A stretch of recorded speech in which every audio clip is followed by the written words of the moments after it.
Shalom, saudara yang dikasihi Tuhan Yesus.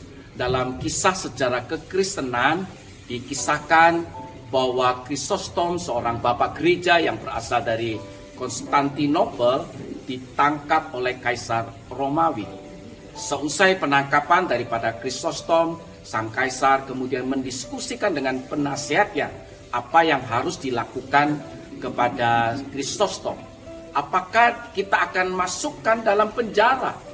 Sang penasihat kemudian berkata, jangan, sebab ketika dia di penjara dia malah bersuka cita. Di penjara dia bisa kemudian bersaat teduh dan menikmati persekutuan dengan Allah yang memanggil dan menciptakan dirinya. Bahkan di penjara dia bisa mengabarkan Injil kepada orang-orang yang ada di dalam penjara.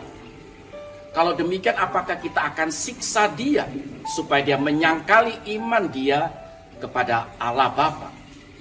Si sang penasihat pun berkata, jangan juga Kaisar, sebab dia pun senang menghadapi maut. Bukankah dia pernah berkata bahwa dia senang dan siap menghadapi kematian, sebab dengan kematian itu adalah anugerah untuk dia bisa bertemu dengan sang penciptanya. Sang kaisar pun kemudian berkata, kalau demikian, apa yang harus kita lakukan terhadap dia? Sang penasihat kemudian mengusulkan satu ide yang cemerlang. Mari kita buat dia untuk berbuat dosa.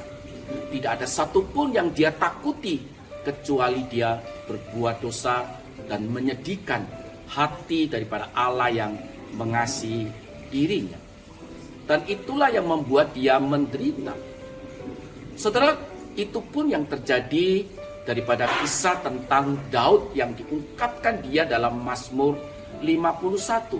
Sebuah pengakuan penderitaan, kesedihan Daud terhadap Allah yang mengasihi dia dan bagaimana dia melakukan dosa yang tidak menyenangkan hati Allah. Firman Tuhan katakan, terhadap engkau sajalah aku telah berdosa dan melakukan apa yang kuanggap jahat. Ayat 3 juga katakan, aku sendiri sadar.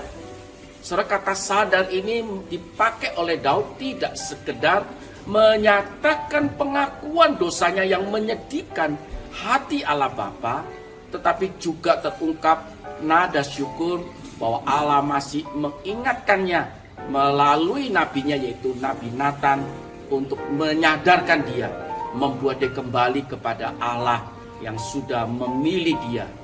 Saudara yang dikasihi Tuhan Yesus, dalam kata yada tidak mengandung unsur untuk menyalahkan orang lain. Oleh sebab itu Daud juga sadar untuk terus berjuang dalam kedagingannya. Dia sadar bahwa Tuhan masih mengasihi dia. Ia tidak mempersalahkan kondisinya atau lingkungannya yang kemudian membuat dia jatuh dan kemudian berzina dengan Batsheba. Tetapi ia sadar dari kondisi itulah malah dia diarahkan untuk kembali bersandar kepada Allah Bapa. Saudara yang dikasihi Tuhan Yesus, setiap kita anak-anak Tuhan, kita tidak imun terhadap dosa.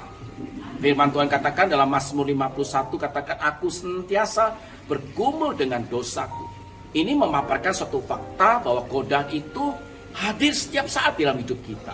Oleh sebab itu kita diingatkan dalam Mazmur 51 itu hari lepas hari. Setiap hari kita bergantung dan terus mencari wajah Allah. Bagaimana dengan saudara? Kiranya firman Tuhan ini boleh kembali mengingatkan kita untuk terus bersandar kepada Allah setiap hari. Tuhan Yesus memberkati setiap kita. Amin.